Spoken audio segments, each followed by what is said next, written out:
Good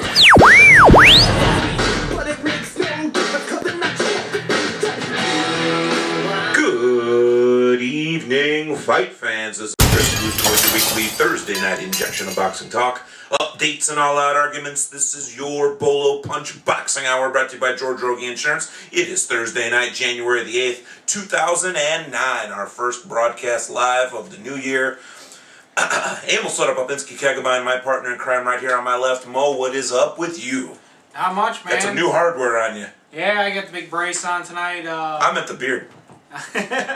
Yeah, the beard as well. I can't really shave. I can't pick my hand up far enough, my right arm up far enough to shave my face at this point. So, I'm basically not brave enough to try to shave my face with my left hand. I'm afraid I'll slice up and I don't want to slice. There are so many jokes that could come from this that I will just leave that all alone.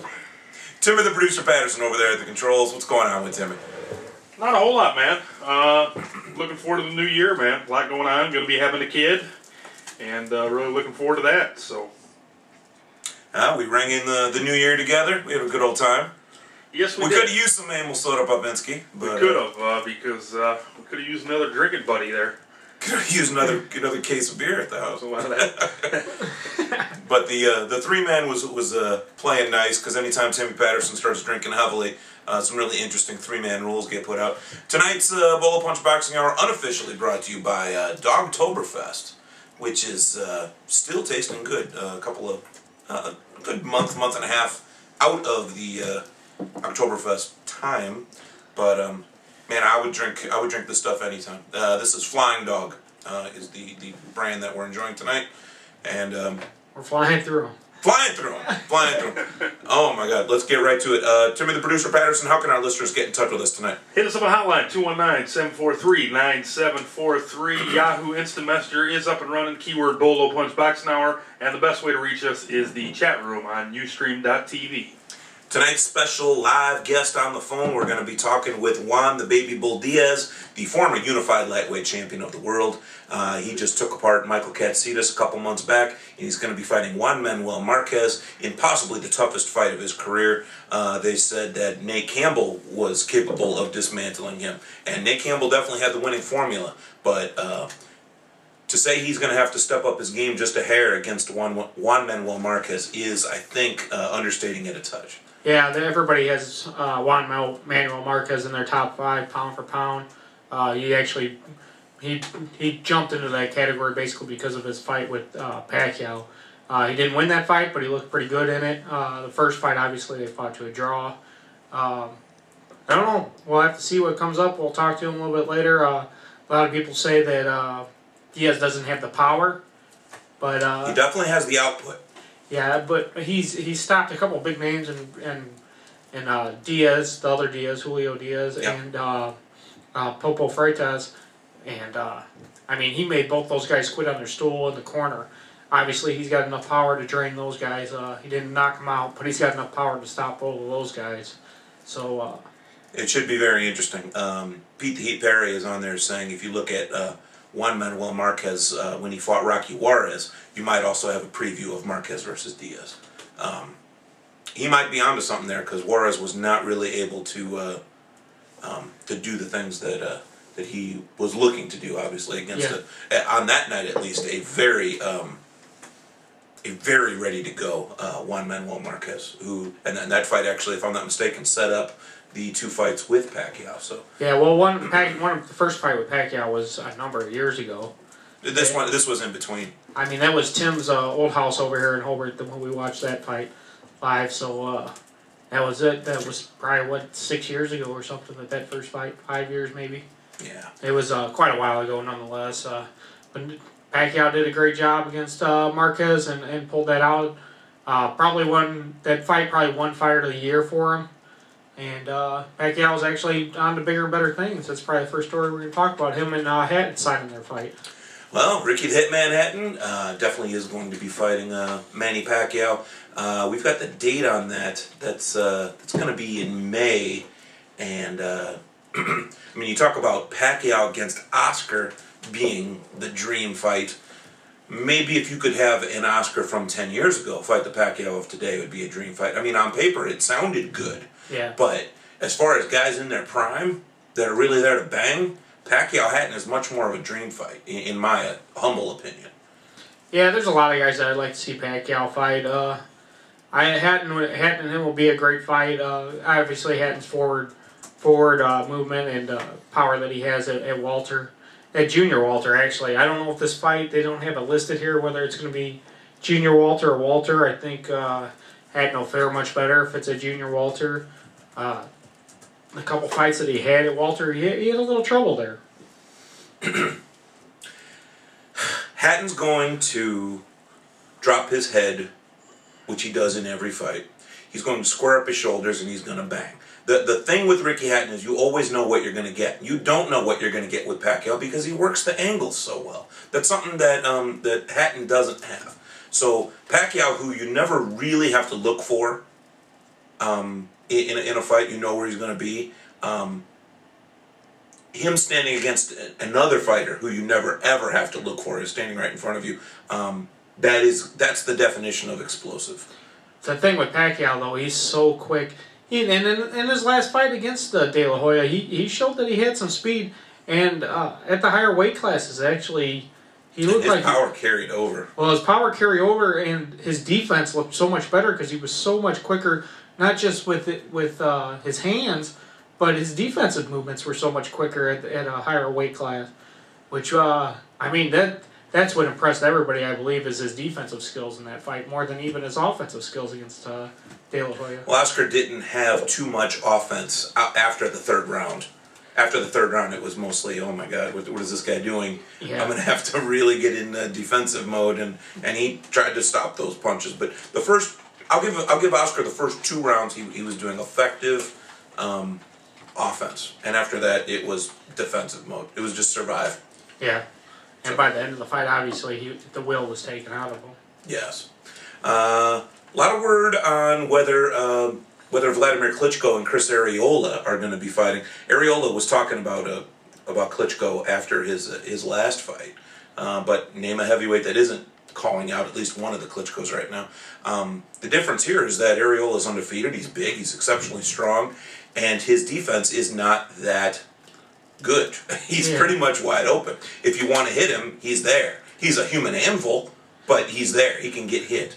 Yeah, well, the last guy, I can't remember the guy's name that he fought in his last fight. He was a big guy, though, and actually caught Arreola and dropped him in that fight. Arreola's not hurt, though, with that knockdown. No, he wasn't. He, like you said, you actually thought he took it on purpose. He took the knee. He was sort of sent down there, but he looked right at it. He was immediately blocking. He wasn't dazed at all. He's like, oh, give me a couple seconds. I'm going to get up and I'm going to kill you. And he did. Yeah. So... But Arreola came into that fight not really in shape. You know, he's kind of overweight, and he comes in overweight every time. But he was really out of shape for that fight. He looked heavy for that. He might want to trim off a couple of pounds, stay away from the menudo, and. He actually says he thinks he made a mistake and kind of wanted to correct that for the next fight too. At the end of that fight, so I mean, the 2 Klitschko boys, it's going to be tough to beat either one of them. Obviously.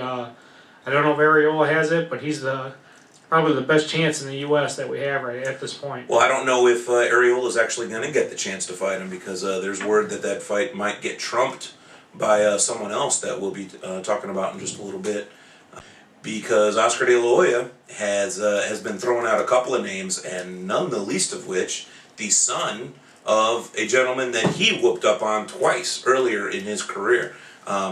It's pretty rare that you have a fighter fight a man and then 10 years later get the chance to fight that man's son. But Julio Cesar Chavez Sr. lost twice to Oscar De La Hoya, and now Chavez Jr. is the #1 name on the top of De La Hoya's list. Is Chavez Jr. dangerous enough to really be able to hurt Oscar, or is this simply for a great-looking poster? Now, I think they fight it. I believe Chavez Jr. fights a junior middle, so Oscar will get to move to a more comfortable weight class for him. I think Walter, when he moved down to Walter, he definitely lost too much weight, and that was affecting him in the Pacquiao fight. I don't know. Chavez hasn't lost any fights yet. He's looked good in every fight that he's had. Is he ready for De La Hoya at this point? I don't know. Is De La Hoya ready for him? De La Hoya's seen his best days. They are well behind him. If we learned anything from the Pacquiao fight, we learned that. Do you think that David Diaz's best days are well behind him? I don't know. I don't believe so. I think Pacquiao just makes people look like that. Well, that's nothing against David Diaz losing to Pacquiao. And that's nothing against Oscar De La Hoya. It's got to be, man. It's got to be. Because Oscar is the stronger man. Oscar is the bigger man. And he's got twice the experience that Pacquiao has. That was halfway Pacquiao looking great and halfway Oscar looking terrible. Yeah, And they are, genetically linked, the two things. I understand that, but Oscar's done. I think it's more 3/4 Pacquiao looking good. Pacquiao's just heads and shoulders above most of the people at this point, I believe. Other than Marquez. Marquez definitely has a bit of Pacquiao's number, not enough to knock him out though. I'm scared for Oscar winning if he actually gets in the ring. If he does get in the ring with Chavez Jr. I thought you wanted to talk about Bika here. Bika actually was talking about Calzaghe. Was saying that he's ready to move up and fight some of the top guys at super middle because he thought that he was Calzaghe's toughest fight that he had so far. And it's hard to really disagree with him too much. He had a really good fight with Calzaghe. I don't know if he is his best fight thus far, but he did have a pretty good fight with him. He did have a good fight with him. And I'll be honest, I didn't know who Sakio Bika was until he got in the ring with Calzaghe. And then when he got on the Contender, we didn't believe that he should have been on the Contender because he had just had a... Yeah, you go from never hearing of him to saying, oh, he's got way too much experience with the Contender. Yeah. But if anything teaches us that experience on the Contender doesn't count for as much as we think it does, it's last night. Yeah. And Dingling Man ends up losing. I can't remember the guy's name that he lost to. Obviously, the guy on the gold team, he has the big tattoo on his back of Africa. Just way too much for Dingling. He dropped him in the first round. Then basically just outworked him throughout the rest of the fight. Tommy Brooks tells him in the final round, he's in the gold corner, and he tells him, why aren't you throwing that right hand? I tell you every round, throw the right hand. And the guy goes, well, he keeps hitting me with the left hook. He goes, it's your fight, do whatever you want. He got pissed off at him because he wouldn't listen to what he said. He goes out and starts throwing that straight right and lands like 4 or 5 huge punches on Darnell. I mean, as soon as he decided to listen to Tommy Brooks, it started working even that much better for him. What do you know? Not that he was losing the rounds. He was winning every round.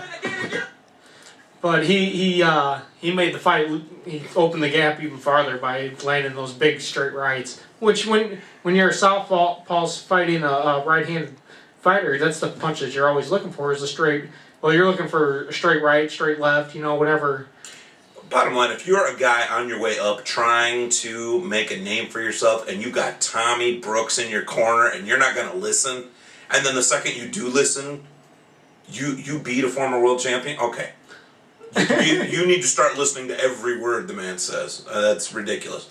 Let's talk a little bit about Vic Darchinyan going to be taking on Jorge Arce coming up very soon. Who do you like in this, man? Because Arce is a really good fighter, but then there's Vic Darchinyan. Yeah, well, if you play the guy who beat the guy... then the fight already happened. Yeah, because Mahrez was the last fight that Darchinyan fought, and Mahrez already beat Arce. Now, it's obviously styles make fights, so you can't play the guy who beat the guy, but I'm still going to pick the guy that beat the guy, and Darchinyan. Darchinyan's one of my favorite fighters to watch. Just that odd style that he fights in, that slingshot style is what I call it, where he kind of stands in an odd stance and just throws the big punch. But and at the same time, he's so awkward. Darchinyan looks so great against Mijares, though. I watched that on YouTube just a couple of days ago, and I was so impressed with the angles he was able to use, the speed he was using. It was just dominance. It was like, Mijares, do whatever the hell you want to do. I'm plowing right through you. You decide what round you go down, because you're going down, man. And that's what that was the body language Darchinyan was sending out. If I'm Jorge Arce, and the guy that beat me got whooped by Darchinyan, why would I want to fight Darchinyan? Well, Darchinyan throws out that body language in every fight, even the one that he lost against Nonito Donaire. Donaire, yep. And he was actually doing pretty good in that fight until he got caught, Yeah. And Tends to happen. but Donaire said that Darchinyan wasn't ever hurting him. Obviously, he came down in weight. Darchinyan since has moved up to the weight that Donaire was fighting at. But I don't know. Arce's a good fight. Everybody's gonna want to see this. Arce's always had a good chin and stands in there to battle. But more importantly, is how will he come to the ring? Yeah. He'll have a cowboy hat on, and he'll have a lollipop. Yeah, he usually comes in. He likes to ride in on what is a donkey? Is that what he usually rides in, or a horse? Well, he was on a horse once. I think he was on a motorcycle once. Yeah, he rode in on the motorcycle the one time because they said he couldn't have a horse in.